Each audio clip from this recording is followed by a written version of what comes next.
Like, share और subscribe करें हमारे इस चैनल को और बेल आइकन को दबाना ना भूलें ताकि हमारी वीडियो आप तक सबसे पहले पहुंचे। हेलो स्टूडेंट्स, एलबीएस कॉलेज के डिजिटल प्लेटफॉर्म पर आपका स्वागत है। Myself Rishika Gurjar from life science department और आज की क्लास में हम ultra structure of prokaryotic cell के बारे में डिस्कस करेंगे।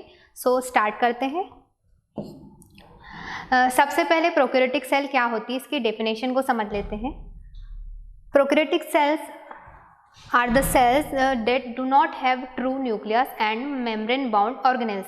That means कि जो प्रोकैरियोटिक सेल होती है वो ऐसी सेल होती है जिनमें ट्रू न्यूक्लियस एब्सेंट होता है, यानी हिंदी में कहे तो सत्य केंद्रक का अभाव होता है, और मेम्ब्रेन बाउंड ऑर्गेनेल यानी कि जो कोशिका झिल्ली युक्त कोशिकांग होते हैं वो भी अनुपस्थित होते हैं, यानी मेम्ब्रेन बाउंड ऑर्गेनेल भी एब्सेंट होते हैं।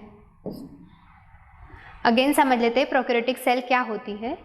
Prokaryotic cells are single cell micro organism known to be the earliest on the earth. ऐसा कहा जाता है कि जो अर्थ पे सबसे पहली सेल अराइज हुई थी, यानी जो सबसे पहली सेल धरती पर पृथ्वी पर आई थी वो प्रोकैरियोटिक सेल ही थी, और जितने भी सिंगल सेल वाले माइक्रो ऑर्गेनिज्म होते हैं उनमें मेनली प्रोकैरियोटिक सेल ही प्रेजेंट होती है।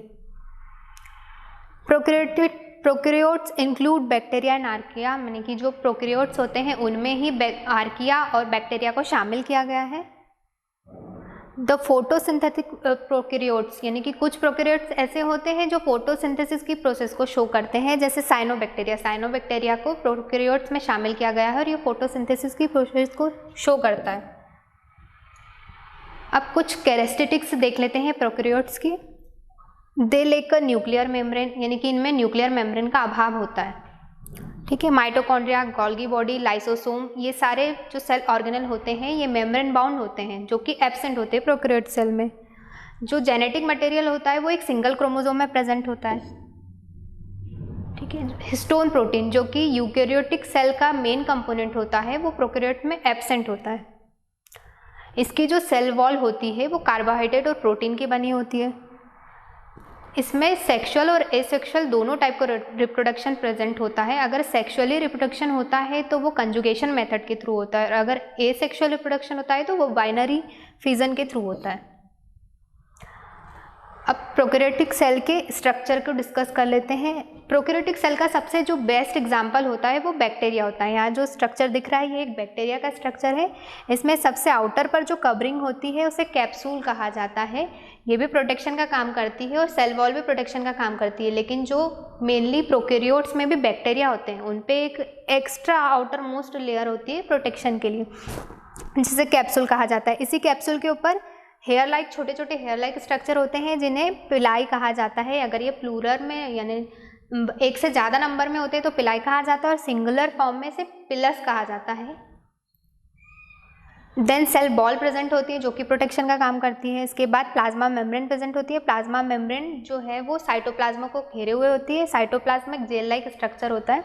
इसी साइटोप्लाज्मा के अंदर न्यूक्लियोइड प्रेजेंट होता है। देन राइबोसोम प्रेजेंट होते हैं, राइबोसोम के ग्रेन्यूल प्रेजेंट होते हैं। कैप्सूल पर एक और स्ट्रक्चर प्रेजेंट होता है जो कि लॉन्ग हेयर लाइक स्ट्रक्चर होता है, जिसे फ्लेजिला या सिंगुलर फॉर्म में फ्लेजिलम कहा जाता है। अगेन स्ट्रक्चर की बात करते हैं। जो प्रोकैरियोटिक सेल होती है इसमें ट्रू न्यूक्लियस एब्सेंट होता है। क्यों? क्योंकि इसके अराउंड न्यूक्लियर मेम्ब्रेन एब्सेंट होती है। जो न्यूक्लियस होता है, ऑफकोर्स जेनेटिक मटेरियल प्रेजेंट होता है, लेकिन इसके अराउंड कोई न्यूक्लियर मेम्ब्रेन प्रेजेंट नहीं होती। इस साइटोप्लाज्मा में ऐसे ही फैला हुआ होता है इसका जो नाभिकीय मटेरियल होता है या नाभिकीय पदार्थ होता है। जो कोशिका है प्रोकैरियोटिक कोशिका वो स्पेरिकल, रॉड शेप्ड, स्पेरिकल या स्पाइरल किसी भी रूप में हो सकती है। अगर एक प्रोकैरियोटिक सेल को माइक्रोस्कोप में ऑब्जर्व करें तो फॉलोइंग कंपोनेंट दिखाई देते हैं: capsule, cell wall, cytoplasm, cell membrane, pili, flagella, ribosome और न्यूक्लियोइड रीजन।